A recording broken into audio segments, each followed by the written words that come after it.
Welcome to Fortress on a Hill. I'm Henry. I'm Danny. I'm Kagan. We're three leftist veterans that aim to expose the reality of the U.S. military's multiple wars abroad and to illuminate the damage military service does to Americans. American presidents throughout U.S. history have used American military and diplomatic power to force regime change of democratically elected governments around the world. Most veterans come from families vested in prior service, and American generals choose their own, ensuring diversity of thought never interferes with American warmongering. How can we stand by and do nothing while our military kills and destroys lives the world over, while telling Americans that all this death and destruction protects them from terrorists when nothing could be more false? Fortress on a Hill aims to change that. All right, everyone. Welcome to Fortress on a Hill. We are here today to talk about one topic and one topic only, and that is what is happening in Ukraine right now.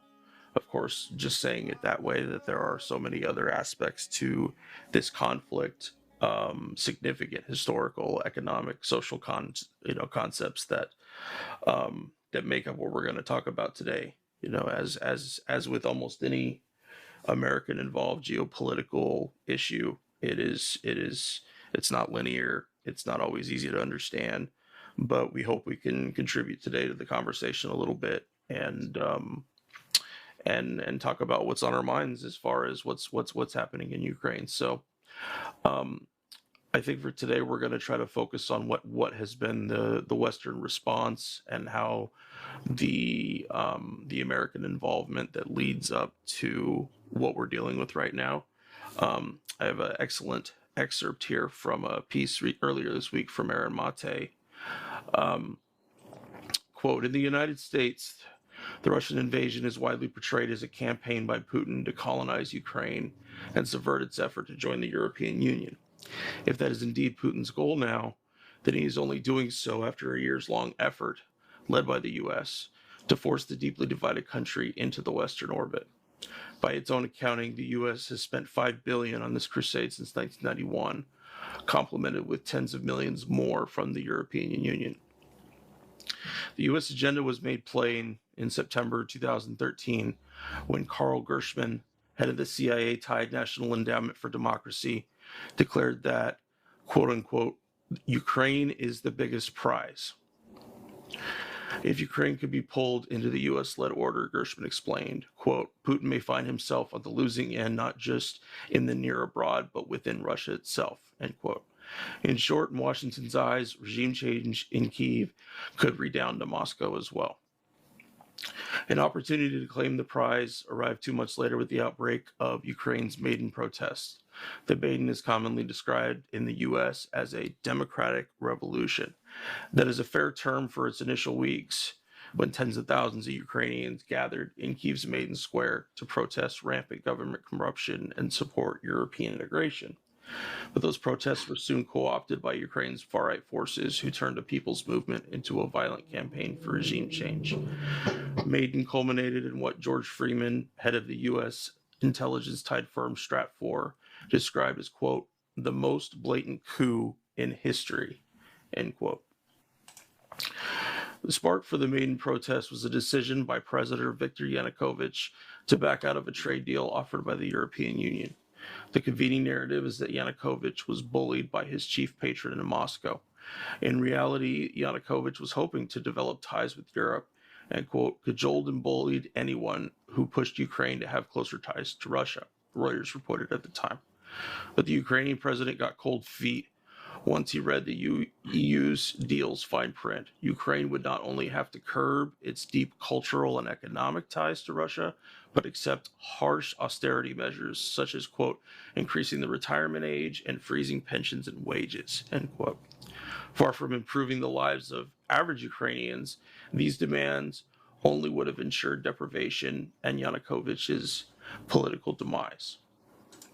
Russia capitalized on Yanukovych's jitters by offering a more generous package of $15 billion and threatening to withhold payments if the EU terms are accepted. Contrary to subsequent Western narratives, Russia did not demand a, quote, a commitment to join the Russian-led customs union or any other evident quid pro quo, according to the New York Times. Unlike its Western counterpart, Russia also did not demand that Ukraine abandon its European ambitions. Yanukovych, the Times reported in December 2013, quote, has insisted that Ukraine would ultimately move toward Europe and even consider signing the accords at a later date, end quote. But there was one obstacle. Quote, a senior EU official has said those discussions have been cut out, end quote. By that point, rather than help broker a compromise, the U.S. swung its weight behind far-right opposition figures who had taken command of the Maidan. As far-right groups occupied government buildings across Ukraine, Washington's bipartisan Cold Warriors swept in to claim the prize. John McCain and Chris Murphy visited the central protest encampment in Kyiv and stood beside Oleg Tyenbach, leader of the far-right Svoboda Party. Tyenbach had once urged his supporters to fight the, quote, Muscovite Jewish mafia running Ukraine. Quote, Ukraine will make Europe better and Europe will make Ukraine better, McCain promised the crowd. Giving away the game, Murphy told CNN that the senator's mission was, quote, to bring about a peaceful transition here, end quote. The senators were joined in Kyiv by senior State Department official Victoria Nuland, who now occupies a similar position under Biden. On February 4th, an intercepted phone call, presumably recorded and released by Russian or Ukrainian intelligence, exposed Nuland's plan for bringing the transition about. Speaking to Jeffrey Pyatt, the U.S. ambassador to Ukraine, Nuland laid out how the U.S. would back a new Ukrainian government fronted by Maidan leaders and handpicked by Washington. The State Department responded to the leak by dismissing it as, quote, Russian tradecraft, end quote. So I wanted to, kind of lead in with some of that background on how the United States came to this place. And that's not the entire story, certainly, but it is much of the key factors that we're dealing with within the last 20, 25 years. Guys, what are your impressions of that? What comes to mind after hearing all that history? So I like the some of the context that Mate puts there. He brings back the conflict not to yesterday or like 6 days ago or 8 days ago. He brings the conflict back to 2014, which most people don't realize that in 2013 there were no conflict between Russia and Ukraine. As a matter of fact, Ukraine was a neutral country. Ukraine was actually pretty much doing commerce with both the EU and Russia, being Russia's border. It's more, Russia is a natural trading partner for Ukraine, being that it's in their border. The conflict started after 2014, February, which is that's when the Maidan happened, right? And the thing about President that was overthrown, he was president before. He was president before back in 2005, and he had corruption scandals there. He has corruption scandals here again. But however, what Mate pointed out there, he was given an ultimatum. He was given an ultimatum between either EU and Russia by the EU, right? Not by Russia, by the EU. So he naturally, and like you said, the fine print, it would have been in the best interest of Ukraine than to side with Russia than with what the EU was offering. Hence, you saw the Maidan protests. Hence, that opened up space for the reactionaries within Ukraine. Ukraine has a long history of reactionary, has a history of far right fascist groups. Western Ukraine took part in the invasion of Russia, of Soviet Union during Operation Barbarossa. When Germans invaded Russia, the Soviet Union.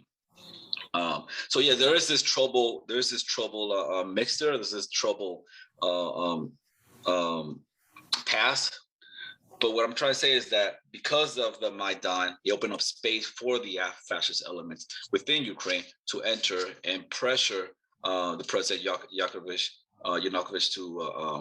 to step down. He flew eventually. He flew to Russia, and then that opened up space for the coup government, which that's where we at right now from the coup government and now. Yeah, I think it's interesting that the same issue that we saw in Egypt in 2011 rears its head in 2014, where the right-wing government or the right-wing organizations are the ones that co-opt the democratic like reasoning. So but yeah, it's always great to get history, to get more understanding about why people, like where we're at and how we got here, because context is everything when it comes to geopolitics, but it's something that is lost a lot when we talk about it in the media. So and to add to that, when we talk about the media, because what's happening is they're weaponizing compassion here. They're weaponizing emotions here, right? I mean, we're bombarded with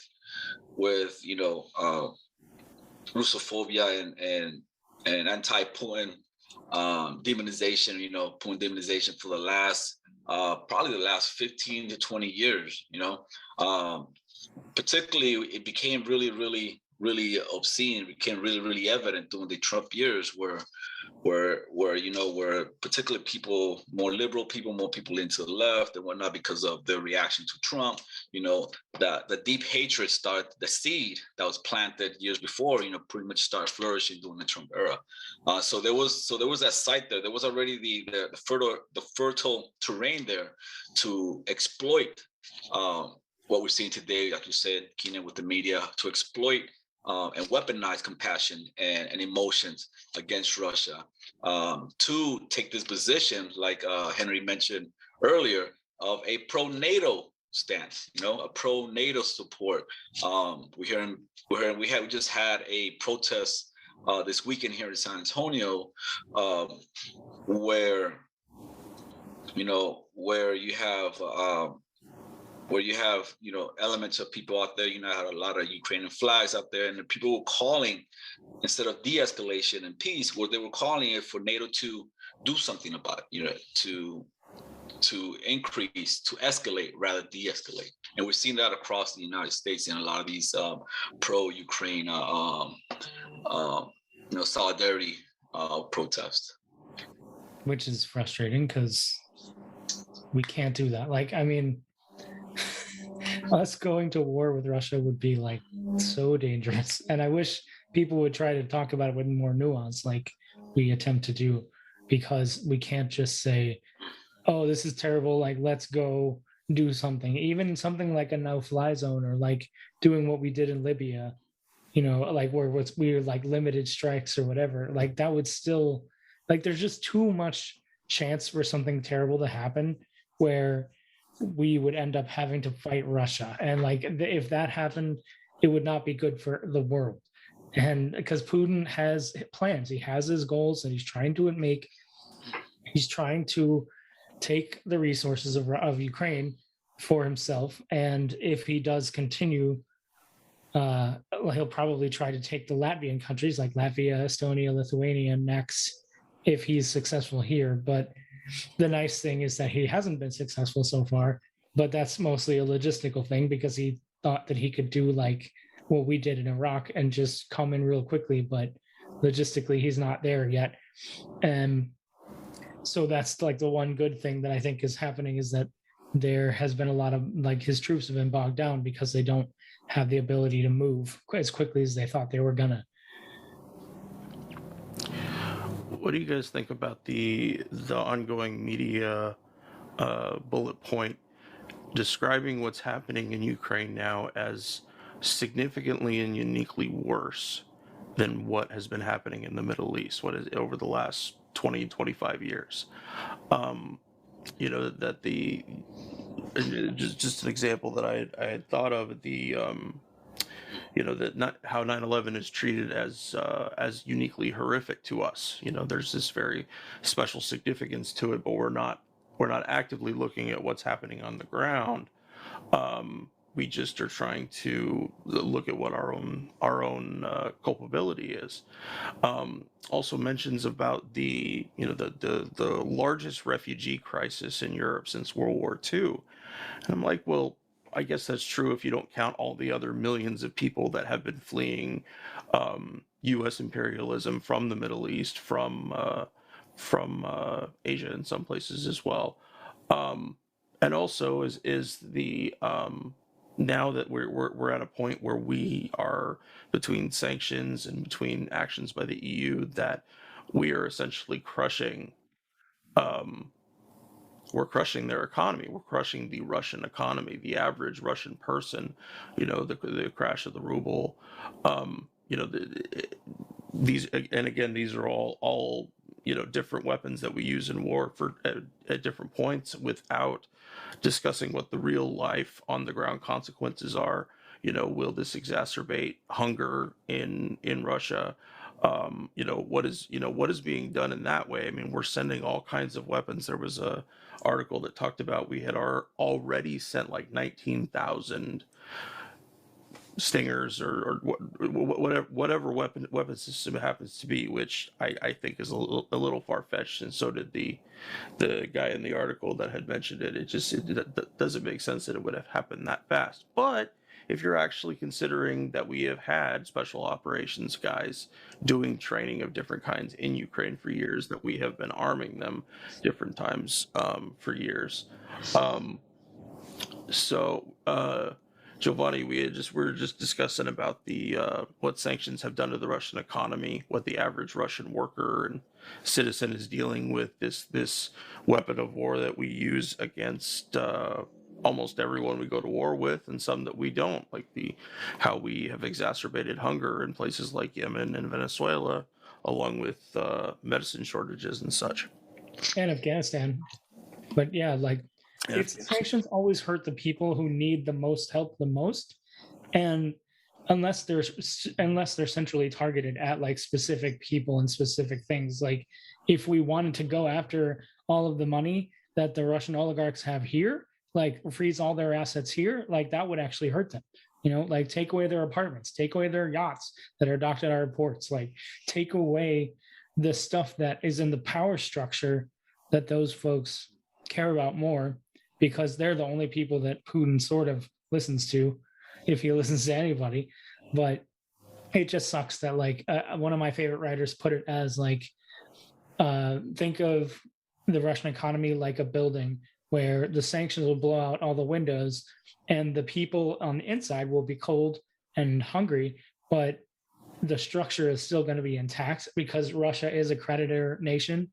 So we are in this sick triangle with China and Russia, where China buys all the materials from Russia to make what we buy here. Mm-hmm. So it's like the new transatlantic trade agreement. It's like, this is how we get stuff done. And so if we really wanted to unpack how to actually deal with the power structure in place, we should be attacking that.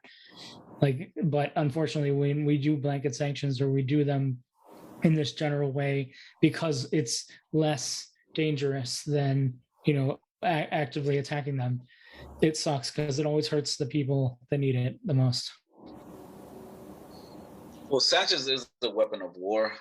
It's a form of siege warfare, and it is intended to create misery among people. That's the intention of it, right? Because that's the rationale. But going on that, Michael Hudson just wrote an article about the sanction, because what's happening is that this sanction were meant to pretty much decouple Russia from the Western economy, right? But if you've been watching what's been happening throughout the year, 10, 15, 20 years, right? There's been this economic shift going on around the world. You have China, for example.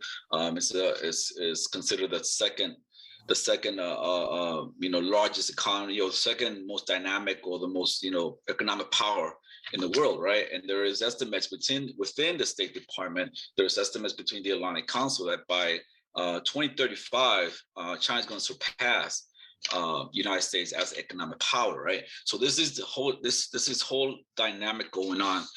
If you saw how the Trump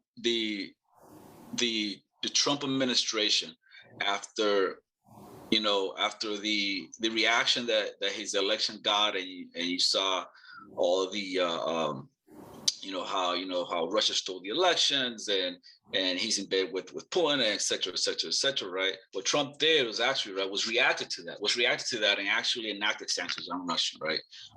Back then, right? And actually continue to move, take hostile, aggressive actions towards Russia, like pretty much tearing up the INF Treaty, for example, right?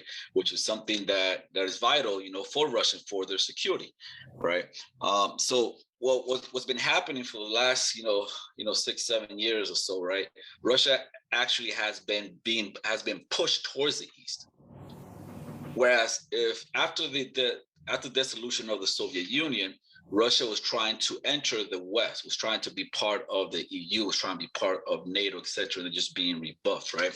But because of the reaction to Trump and everything like that, and going away from what Obama was trying to do, Obama was trying to pivot his pivot with Asia. What he was trying to do, he was trying to put pressure on China. The TTP that he was trying to push in East Asia, right? The Trans-Pacific partnership that he was trying was meant to isolate China, right? One of the first things that Trump did was pretty much tear up the TTP, and because he was put so much pressure by the Democrats and liberals, etc., right, and he wanted to show that he wasn't bought and by Russia and everything, he started to put sanctions on Russia, started pushing actually Russia and China together, right? So now Russia has been for the last couple of years, right, has been closer and closer to China, while China has been growing. When what that's been happening is that United States is becoming less of the only game in town now. Now China right now is, more and more countries are going towards China because the United States uses the dollar, because the dollar is the global currency, as a weapon with sanctions and everything like that. You talked about Venezuela, Iran, North Korea, Zimbabwe, Eritrea, all these countries. There's like 39 countries being sanctioned right now, right, by the United States. So what these countries have been doing, they've been gravitating towards China, and that's the same thing as Russia's been doing, gravitating towards China, right? So sanction decoupling Russia from Europe, what it does is it continues the progression towards China, right? And the de-dollarization of the economy, because right now the dollar is a current of the global current, but now because the dollar is weaponized the way it has been for the last decade, 20 decades or whatnot, few decades or so, right? More and more countries are trying to move away from the dollar to do business, right? That's what's happening, right? So what that means for Europe, what that means for Europe is, right, because Germany, for example, uses about 40% of its oil from Russia. Now that Russia's still flowing oil into Europe because they can't cut off Europe because that's their closest market. And what the United States is trying to make Europe do, instead of buying oil from Russia, to buy oil from the United States. And that's where you go into the pipelines here in the United States, and the liquid gas that is being sent over there and whatnot. Europe have already been decoupled from Iran. By sanctioning Iran, pretty much you cut off the Iran source, and now you're cutting off Europe from the Russian source. So what Michael Hudson is saying is that the sanctions not only meant to punish Russia, but it's also meant to consolidate power of Western Europe around the United States orbit, while this world transition into a multipolar world, going from a unipolar world to a multipolar world, that seems to be what's happening right now. So I wanted to take some time and talk a little bit about the nature of what some of our forces that are actually in Ukraine are doing, and some have been for quite a number of years. I'm not sure how many personnel it is. I would imagine they number in the low hundreds, but special forces teams training Ukrainian forces for a variety of things. And Jovanni, you part of your time in the Army, you had a really unique experience that you were a instructor at the School of the Americas, and I was wondering if you could elaborate a bit on the mindset, the ideas that were being taught there, and what ultimately that's about. So the School of Americas today is called WINSEC, the Western Hemisphere Institute for Security Cooperation. That changed around 2001, that name, 2001, 2002. But it was originally established in 1946 in Panama, in the canal zone in Panama. It was right after the end of the Second World War. And pretty much the intention is to contain the spread of socialism and communism within the Americas. That was the intention. That was the role of the School of the Americas, right? So throughout the decades, Latin American soldiers and officers and whatnot that were rotated through, trained in this institution, right? And they were pretty much the orientation of the institution was to combat socialism in Latin America. Right.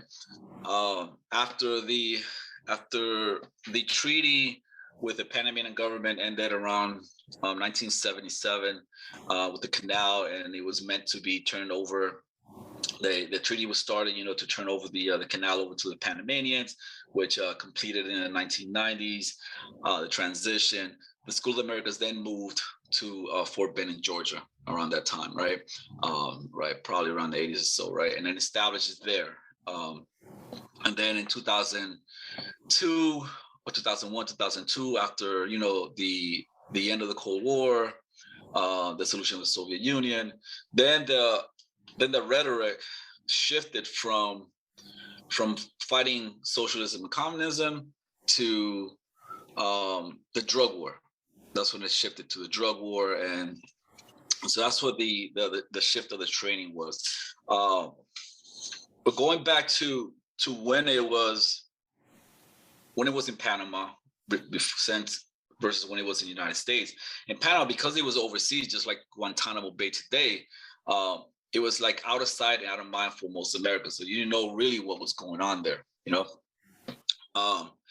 and they were training in all kinds of tactics, to fight, left-wing insurgencies in Latin America, sympathizers to left-wing politics. They were taught in different techniques, to fight this insurgency. Pretty much what it was is to stomp down any evidence or any remnants of socialism and communism within Latin America. So as a result, you get all these reactionary governments, you get all these right-wing fascistics, Latin America, in Argentina, in Brazil, in Chile, in Guatemala, in El Salvador, in Honduras, in the Dominican Republic, so you get all these right-wing, extreme right-wing governments in Latin America using all kinds of violence to safeguard their country from socialism, particularly with the Cuban Revolution. That's when it really intensified more this anti-communist, anti-socialist sentiment, and the aggression and the violence, also updated because of that, because of the reaction to the Cuban Revolution. And NATO is a similar story as well with the School of the Americas, by the way.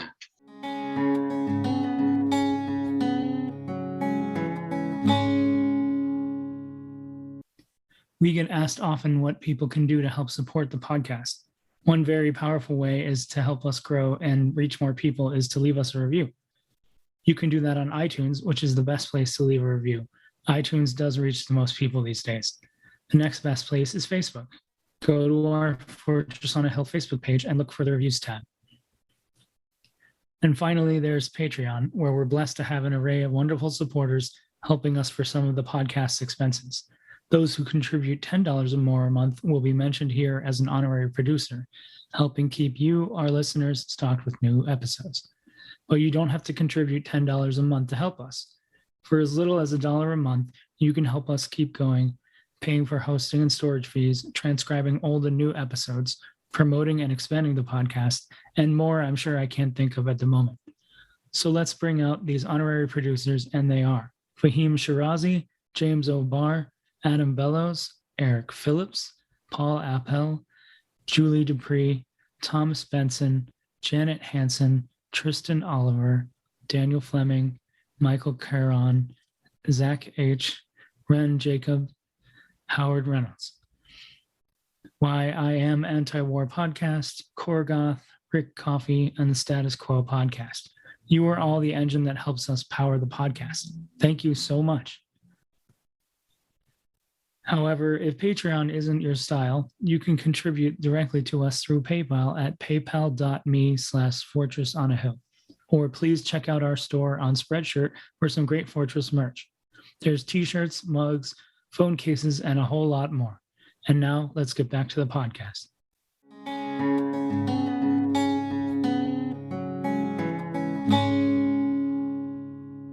So I would imagine that for whatever those guys are being taught that are actually in Ukraine right now, that we talk about providing insurgent forces, whatever it is, training, weapons, etc.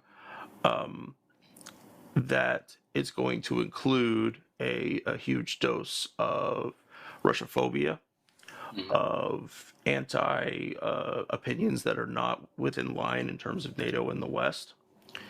Of course, it's going to demonize leftists of different stripes, communists, socialists, anarchists. One thing that's happening right now that I wanted to bring up, and it kind of deals with this a little bit, is that Ukraine has barred all men ages 18 to 60 from leaving the country. And while that in a Western imperialist sense, that kind of makes sense in terms of they want to be able to conscript more forces into their military. They don't want to voluntarily allow those people to leave, but it's that particular policy, it violates at least 3 provisions of the Universal Declaration of Human Rights. The Article 13 states everyone has the right to leave any country, including his own. Article 9 states no one will be subjected to arbitrary arrest or detention. Article 7 states all are equal before the law and are entitled without any discrimination to equal protection of the law. And so, we're in terms of, we're seeing, I don't know about insurgency. I don't want to, in terms of what the strength in numbers and what people are actually going to be doing. But it is a very safe bet that the American forces that are there doing things are teaching these kind of techniques to the people that they're dealing with there, and the relationships they establish, because wherever soldiers go, we meet other soldiers, we create relationships, we send emails, and it's going to further implicate the ideas, the theories of Western imperialism in that way, because they want to know those people, that the American super soldiers myth that we've created so much space to continue to exist, that other militaries, other people, they want to see that. They want to see what is the real super soldier idea, and it's very, very different than you would expect. And they're teaching, these are the kind of things that they're teaching. Yeah, let me add to that, if you may. If you want to go, Keegan, I'm gonna give you a quick timeline, right? So, and in the 1950s, for example, you mentioned insurgencies. In the 1950s and into the 60s, there was this project called Project Aerodynamic. It was a CIA project, Aerodynamic, and what it was is a project that was to pretty much infiltrated the Ukrainian diaspora in the United States and in Europe, in Western Europe, et cetera, right? Infiltrated their communal spaces, infiltrated their different organizations and whatnot. And the intention was to cultivate this animosity to Ukrainian SSR, right? And at the same time, it was meant also to cultivate a resistance within by the connection with the diaspora within the between Ukraine and SSR, right? Ukraine SSR was the Ukraine part of the Ukraine socialist bloc. So this project was going on.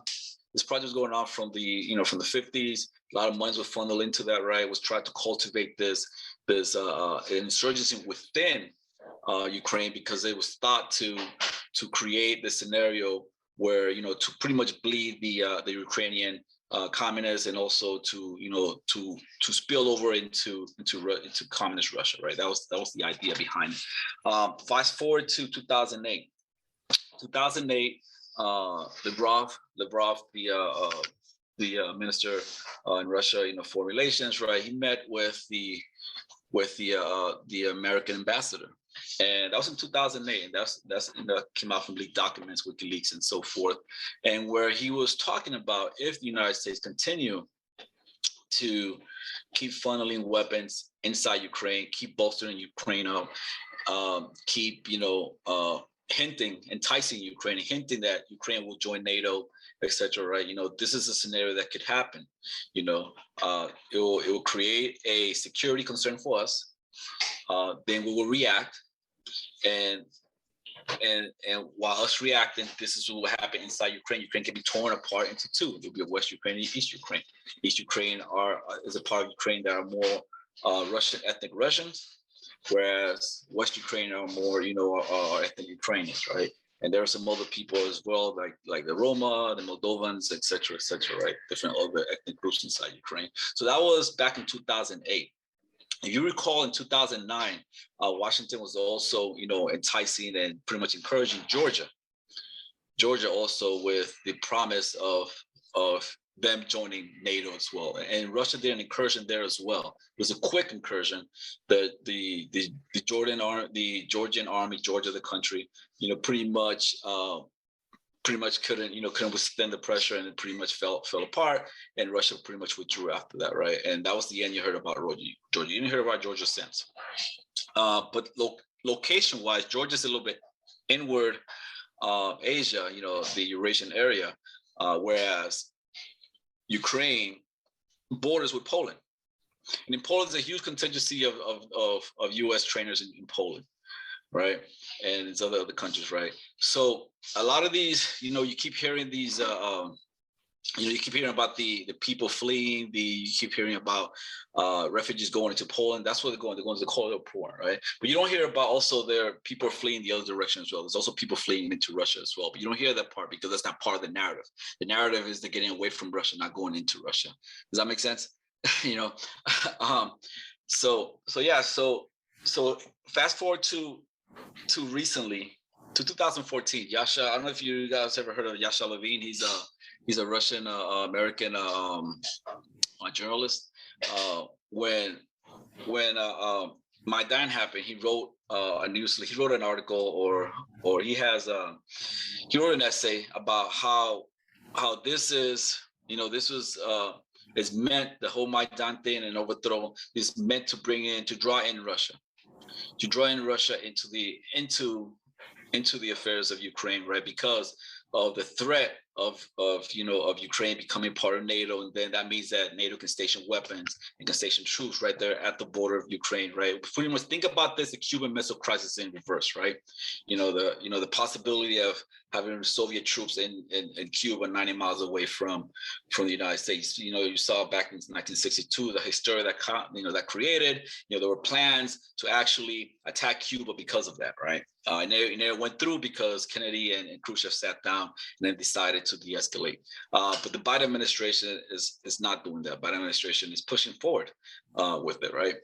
So in 2014, Yasha Levin talked about this. This is what will happen if after Maidan, if NATO absorbs Ukraine, Russia's going to react, and pretty much the idea is to make Russia bleed in Ukraine. That was in 2014. Right.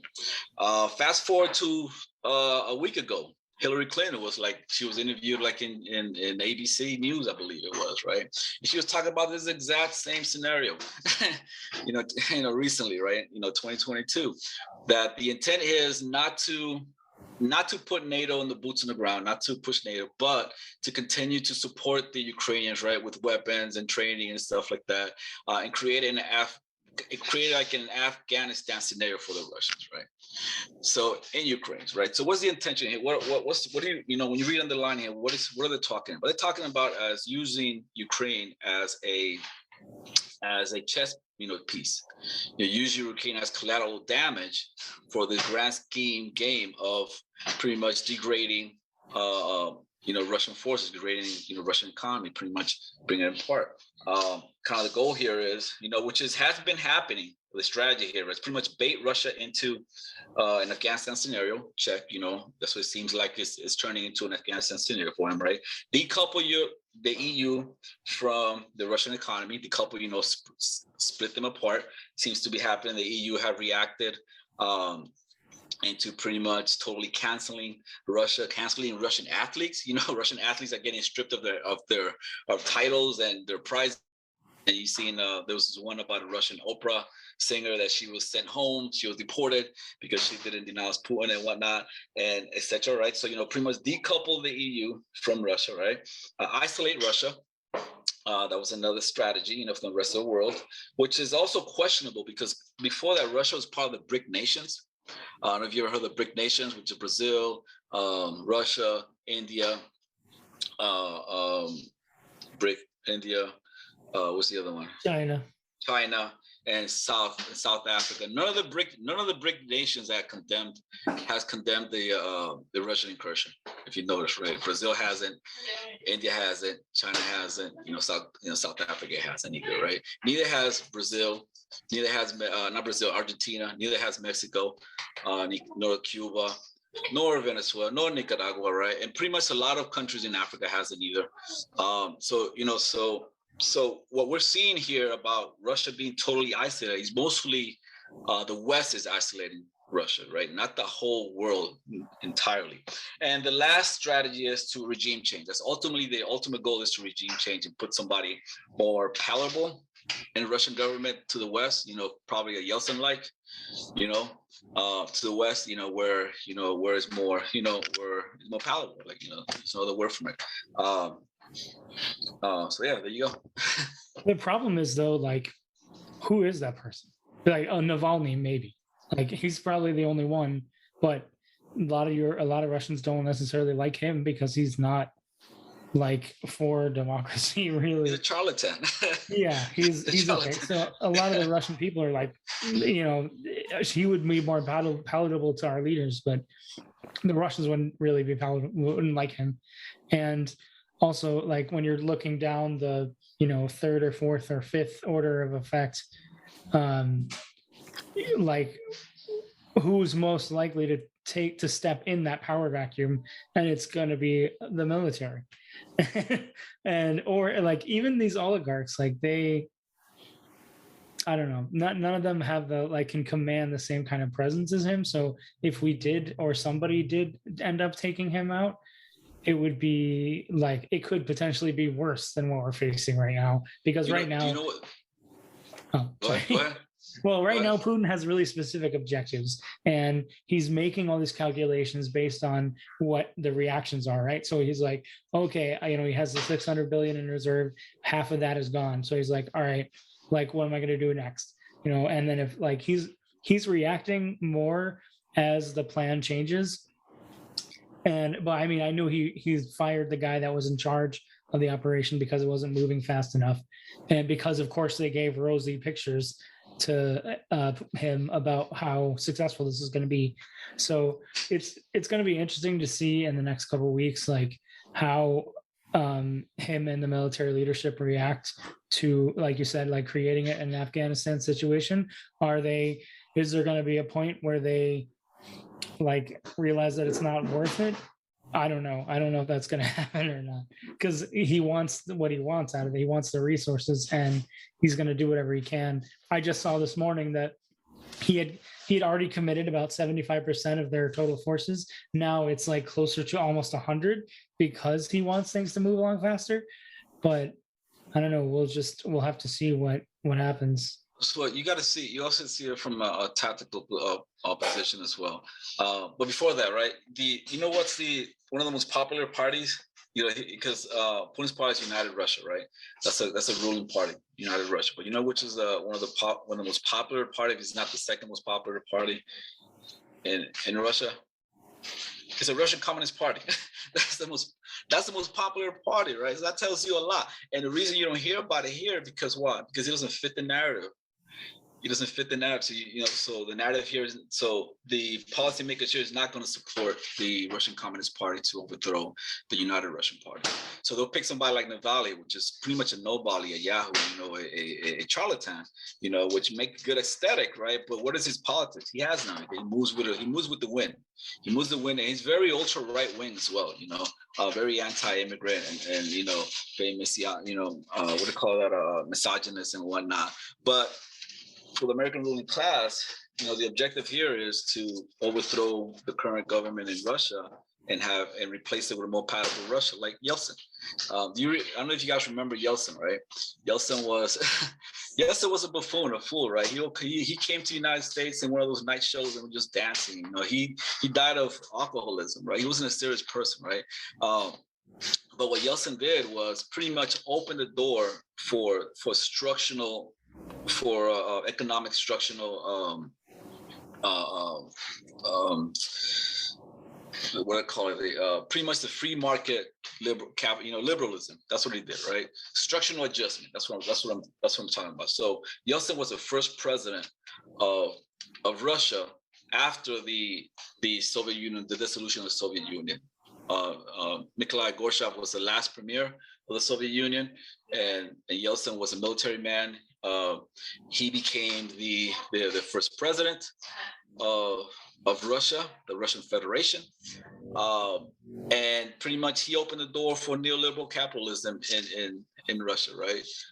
Seeing all these technocrats came in from the West, from Europe, from the United States, from England, pretty much to restructure the whole Russian economy. That was the birth of the oligarchs. Because what they did is they sold all state assets, all public assets. They sold it, they privatized everything, right? So the Russian worker overnight lost his pension overnight, lost his healthcare overnight. Many went homeless overnight.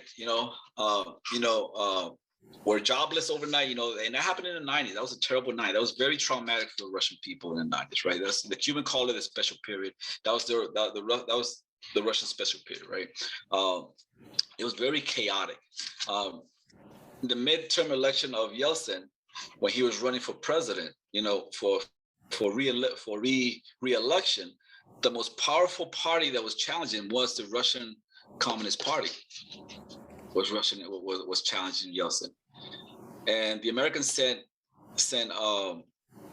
put a tons of money and sent a lot of advisors and campaign managers to help Yeltsin win the election, because they're trying to block the Communist Party from coming back into power. And Vladimir Putin was under the Yeltsin's government, and then when Yeltsin pretty much resigned, Vladimir Putin became the president in 1999, and then he's on his second term. He had a term in between, he had a break in between, and came back again.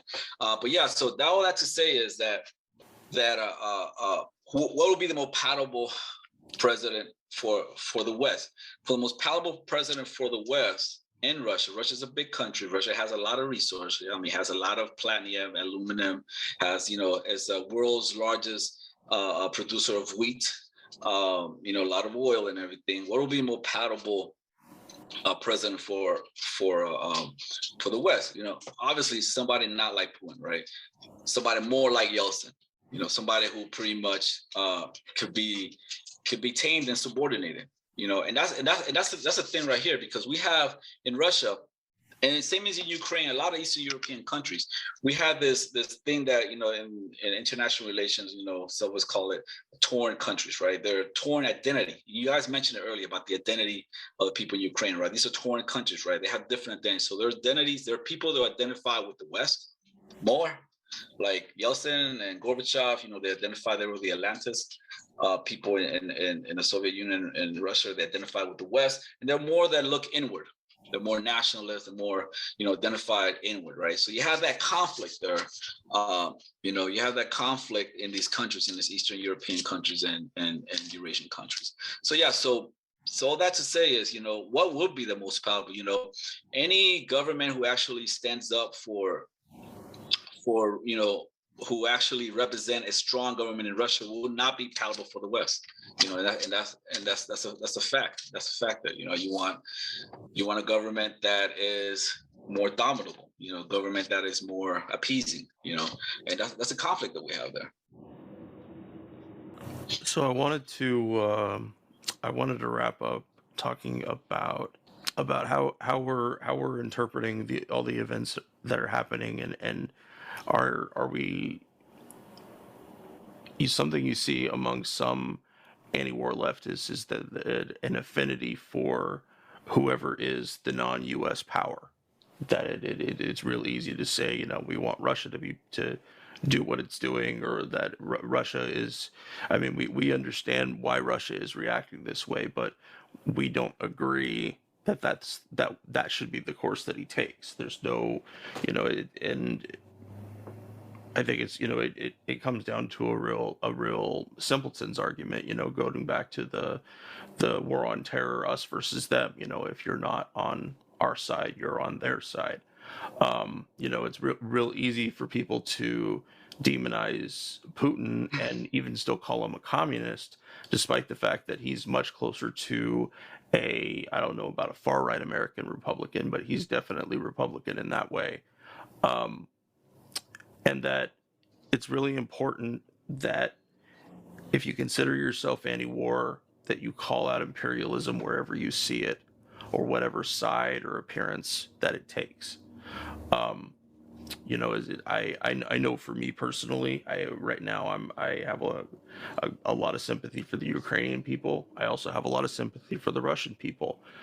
Their economy has been decimated in the last few weeks, and it's as with most sanctions, they don't really affect the people on the top. There are so many ways that they can insulate themselves. It mainly trickles down to the ordinary person. And we know that as the West does get involved more, that, Ukraine or even Russia eventually may end up having to go through the same process we've seen other countries go through during regime change, forced to get rid of people's pensions, to destroy workers' rights, to crack down politically on opposition parties.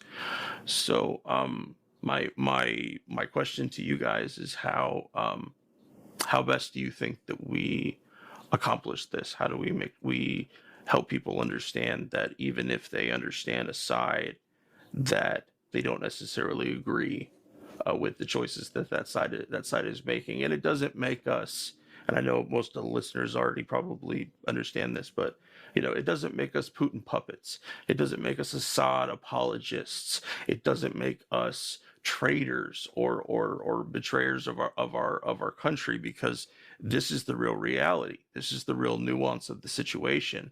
And if we're not prepared to go through it and understand it, then we might as well be imperialists for using our ignorance just to drive forward. Yeah. I'm feeling really bad for the most of the Russian soldiers are conscripts too. So, and they don't have any fucking idea of what the Ukrainian people think about, because they're not being told how the Ukrainian people are feeling. So there's all these stories of the Russian soldiers asking people for directions and asking them for food because they didn't get enough food, because logistically, Russia has not prepared for this war and thought they could just go in and blow through everything as fast as possible. And my brother is in Turkey, and he has two friends that are in Ukraine right now, one in Odessa and one in Kyiv. And it's just why would you nobody should be, who is a leftist, I feel should be a fan of wars of aggression. And this clearly is that. He came in unprovoked to do what he wanted to do. And you can sit there and we need to understand the history, as I feel we've done a good job of, but still be able to understand democracy is about letting what people want to happen. Like the majority of people want to be safe and they want to be secure and they want to be able to live their lives in peace. And so anybody who is not for that is not really like, I don't know how they could consider themselves a leftist if you're not for those basic things. Yeah, Asao said that we need to, I know that we're, we're stoked. They weaponize our emotions. They're weaponizing our compassion. I just saw it in the news a few days ago.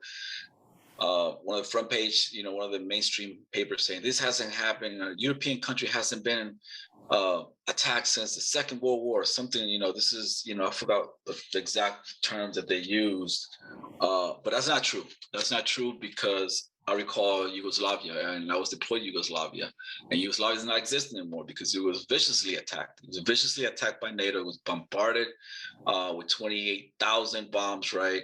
Serbia was bombarded for 78 days straight. And it broke Yugoslavia. It broke it into 7 countries. And I said 7 little republics now, right? So that's not true, So there's a lot of disinformation out there, right? It's a lot of disinformation that's created to invoke our emotions. There was a Time magazine, and going back to Yugoslavia, there was a Time magazine. There was an image that was beamed into the American embassy in Moscow with a Time magazine cover page of when Yugoslavia was bombed, when Serbia was bombed, right? And it was beamed into the embassy in Moscow. There was another one saying that this is the largest refugee, incident. 2 million refugees, the largest ever since the Second World War. That's not true either. There was a Brown study. There's a Brown University study. I think about 2 or 3 years ago, that said that the wars in Syria, the wars in Afghanistan, the wars in Iraq have produced about 60 million people. 60 million people moving around. Displaced, internally displaced, or have had to leave their country because of these wars, right?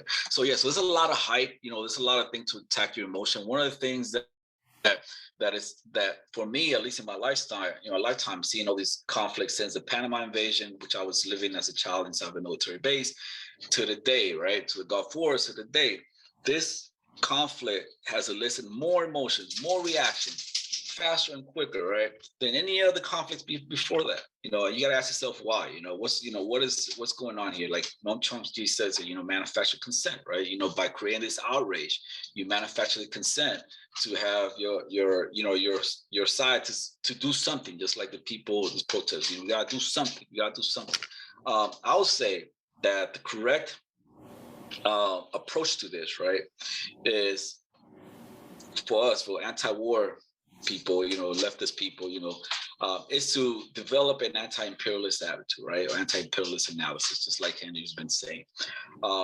We should call for de-escalation, not escalation. De-escalation, and bring people to the table. That's a resolve conflict. Bring people to the table. You mentioned, Kagan, that Turkey, that you have a brother-in-law or brother in Turkey, right? Turkey is a NATO country, and Turkey is another NATO country that is not actually sanctioning Russia. That is not condemning Russia, right? But Turkey, they're holding to the Montreux Convention, where which is the convention about them not letting the warships through. So exactly, they're hedging their bets. They still rely on Russia for some things, but they're not letting them through the strait. So right. Like they're still they're doing both. At the same time, they've armed the Ukrainians as well, particularly with those drones that the Ukrainians are using. Drones. So the thing is that Turkey recently, I think today, actually offered to broker a peace talks, right? Belarus has been the site for peace talks. I think today also was the 3rd time that the Russian delegation and the Ukraine delegation met. China also offered to be a broker of peace and everything like that. But we got to be real right here. We got to ask ourselves, right? Is the Ukrainian delegation independent? That's another thing. Are they independent? Because if we take it back to Venezuela, for example, with the Venezuelan opposition, the Venezuelan government, they met like 3 times, and all 3 times they've had, the opposition broke the talks because when they were this close to coming into a concession, right?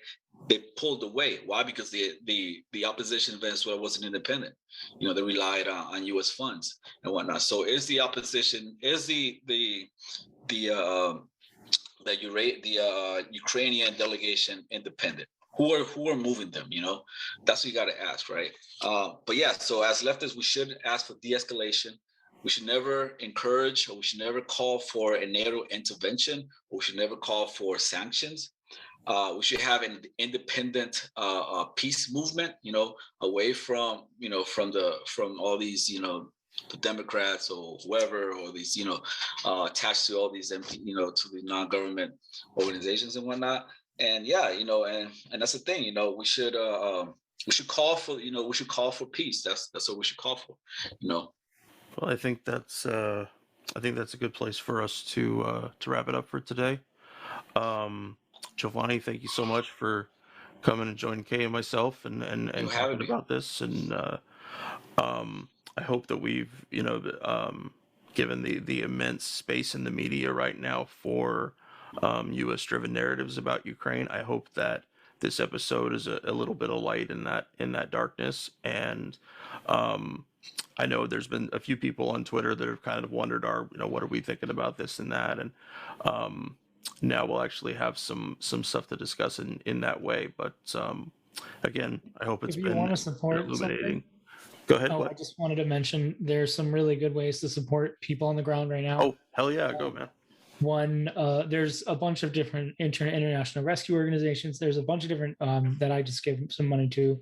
And then something that I found out that has been kind of cool is people are do Airbnbs for people in Ukraine, where they are like paying for people to stay there, but they're not obviously staying there. It's just a quick way to get people money.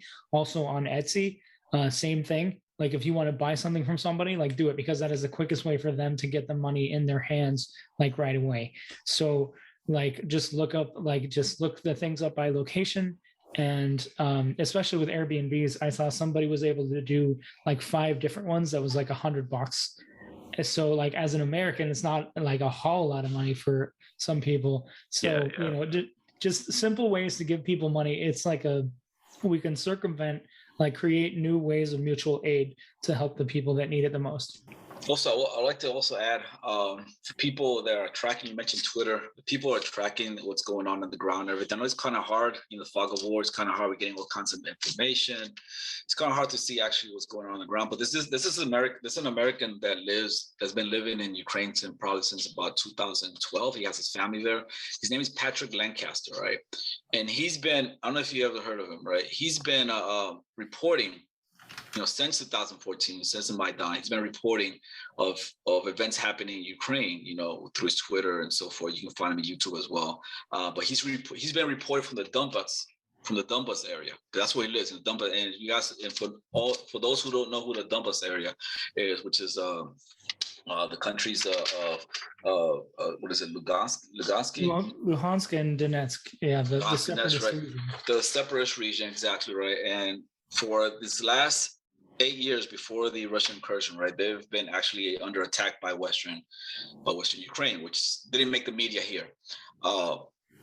So he's been reporting from there. So I encourage you guys to, to see that side of the story, because for the most part, the Ukraine story, the Ukraine that has most access to our media are the Western Ukrainians, the anti-Russian Ukrainians, but you don't hear from the ethnic Russians. Ukrainians there, what they have to say about it. So I encourage you guys to go into Twitter, YouTube, and follow Patrick Lancaster. All right, thanks guys for that info. That's great. So like I was saying, Jovanni, thank you for joining us, man. Always a treat to have you for any conversation, and especially for the little bit of the background of what we're dealing with here. I didn't know that as a kid that you lived near a base when Panama was invaded. We'll have to chat about that sometime. That's interesting. All right, folks. Thank you for joining us today on Fortress on a Hill, and we'll be back again soon. Take care. We're on Twitter at Fortress on a Hill, and also at Facebook.com at Fortress on a Hill. You can find our main blog page and our full collection of episodes at www.fortressonahill.com. iTunes, Stitcher, Google Podcasts, Patreon, Spotify. You name it, almost anywhere you listen, we're already waiting for you. And hey, we're always in the market for more Patreon supporters. Please consider becoming a patron at patreon.com. And if you're not into giving us a monthly payment, think about giving us a couple bucks on PayPal. The link is in the show notes. Skepticism is one's best armor. Never forget it. We'll see you next time. And listen to my song. I hope you'll pay attention. I will not detain